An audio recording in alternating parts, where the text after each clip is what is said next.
Hey everyone, today I want to show you how to change a forward skip ball on your Cobraview camera. First of all, we have a couple parts. The first one is a forward skip ball, which is part number TL034. The second part is a fitting that is 1/8 NPT to 3/8 tube. It's a push to connect. And the part number for this is TL050. The third part I want to show you is just a little piece of shrink tube, which is a dual wall shrink tube, and it's part number HT078.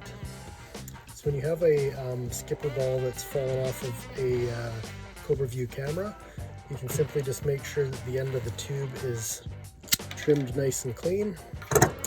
And then once you've assembled the fitting into the skipper ball, you'll have it like this. It just essentially pushes on. Now the reason why we put shrink tube, this is just a tubing that goes over top, and once it's heated up it shrinks down. And basically what we're doing is we're protecting this release mechanism here from allowing the tube to come off of the fitting. So if I depress this little ring here, I can pull the tube out. So that's what we don't want to happen in the duct.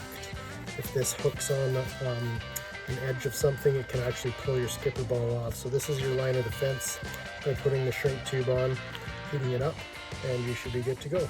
Thanks very much.